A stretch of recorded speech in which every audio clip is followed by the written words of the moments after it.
बड़े बड़े पैकेजों के लालच में अपनों से अपने बच्चे दूर होते जा रहे हैं।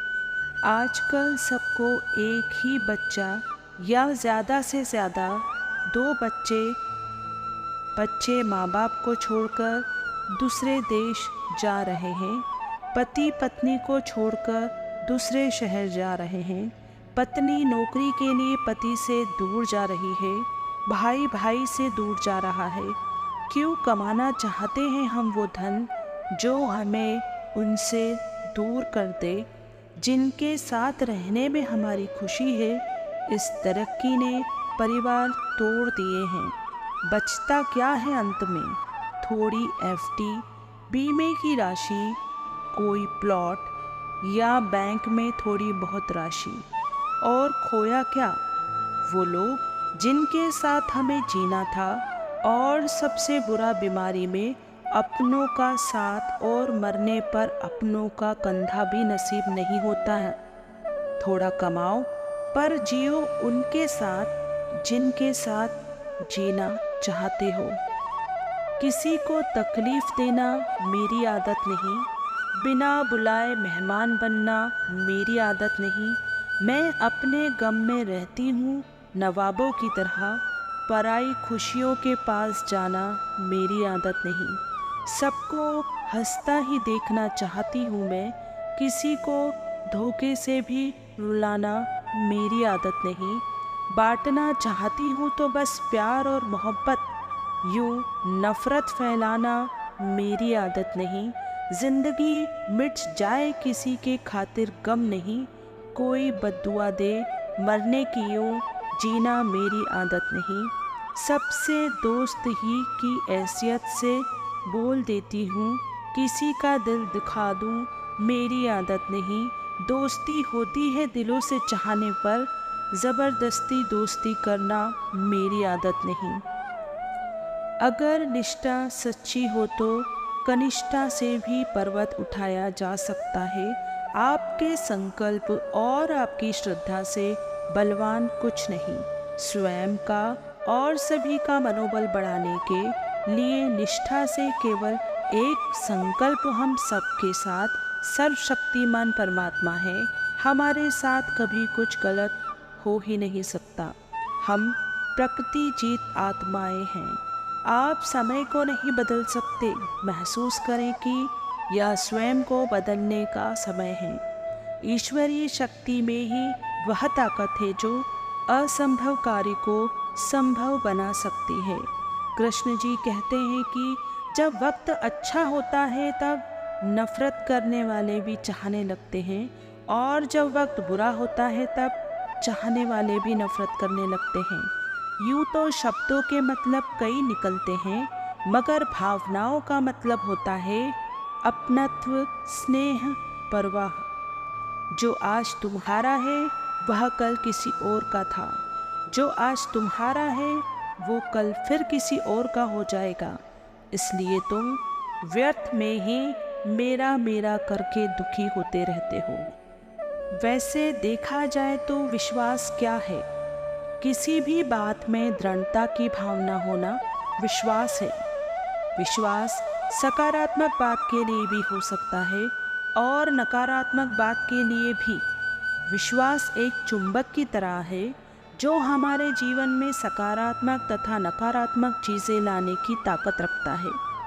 जैसे दो मित्र हैं, एक पढ़ाई में होशियार और दूसरा थोड़ा कमज़ोर। दूसरा मित्र बहुत पढ़ाई करने पर भी अक्सर फेल हो जाता है, लेकिन पहला मित्र हर बार उसे विश्वास दिलाता है कि तुम कर सकते हो, तुम्हारे अंदर वह क्षमता है और यह मेरा विश्वास है। मित्र के कहे हुए चंद शब्दों के सहारे ही दूसरा मित्र फिर से कोशिश कर परीक्षा में उत्तीर्ण होता है। इस उदाहरण में दूसरा मित्र पढ़ाई मेहनत करने के बावजूद असफल हो रहा था, क्योंकि फेल होने के कारण उसके अंदर का विश्वास पूरी तरह से हिल चुका था। उसे अब इस बात पर विश्वास होने लगा था कि पढ़ाई करना मेरे बस की बात नहीं है, या कितनी भी मेहनत कर लो मैं फेल ही हो जाता हूँ। लेकिन जब उसके मित्र ने उसके ऊपर विश्वास दिखाया तो वह सफलता की ओर चल पड़ा। कहने का अर्थ है, अगर आपका विश्वास सकारात्मक है तो वह आपको ऊपर उठा सकता है, आपकी ताकत बन सकता है। मगर अगर आपका विश्वास कमज़ोर पड़ जाए तो वह आपको खाई में भी गिरा सकता है।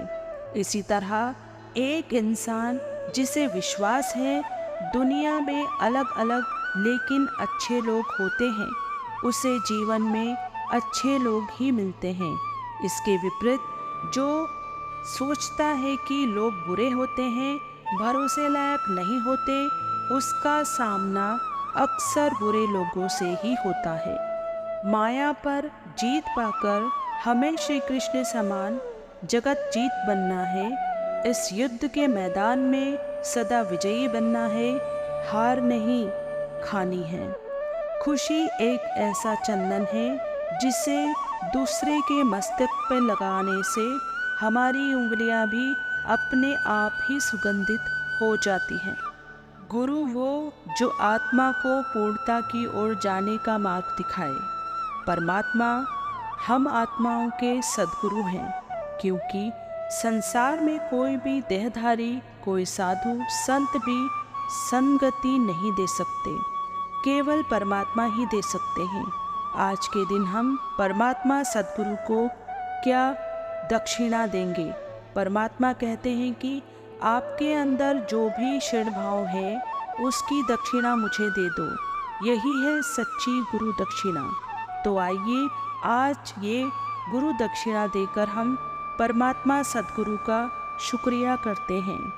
कोई भी बात हो चिढ़ो मत, गुस्सा मत करो, जोर से मत बोलो, मन शांत रखो, विचार करो फिर निर्णय लो। आवाज़ से आवाज़ नहीं मिटती, बल्कि चुप्पी से मिटती है। तकलीफ सिर्फ आपको होगी, दुख भी आपको ही होगा। मन शांत रखोगे तो सुख भी आपको ही मिलेगा। सिमर सिमर सुख पाओ। हम जिनको याद करते हैं, हमारे मन की स्थिति उनके मन की स्थिति से कनेक्ट हो जाती है। कोई परेशान, उदास या नाराज़ है, उन्हें याद करेंगे तो उन जैसा महसूस करेंगे। शांति के सागर, प्यार के सागर, सर्वशक्तिवान महात्मा परमात्मा को याद करेंगे तो शांति, प्यार और शक्तियों से भरपूर होंगे। जिन्हें याद करेंगे उन जैसा बन जाएंगे। जो आसानी से मिले वो है धोखा, जो मुश्किल से मिले वो है इज्जत, जो दिल से मिले वो है प्यार, और जो नसीब से मिले वे हैं दोस्त। मुझे हर कहानी के अंजाम से डर लगता है, मुझे अपनों के बिछड़ जाने से डर लगता है।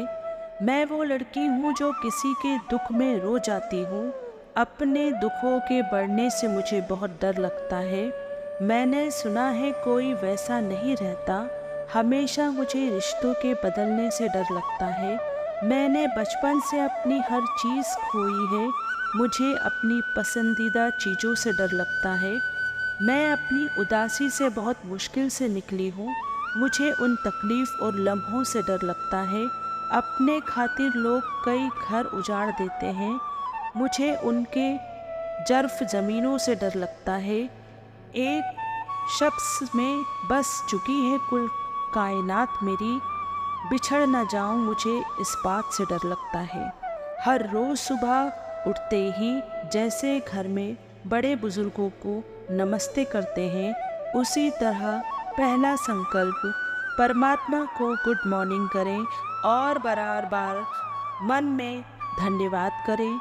रोज़ाना ऐसा करने से परमात्मा के साथ आपके मन का कनेक्शन जुड़ने लगेगा और एक मधुर संबंध बन जाएगा और परमात्मा की ऊर्जा शक्ति आपके हर कार्य में मदद करने लग जाएगी। जो दूसरों की तकलीफ़ों को समझते हैं, जिनमें दया है, दिल से अच्छे हैं, उन्हें दोबारा जन्म लेना नहीं पड़ता।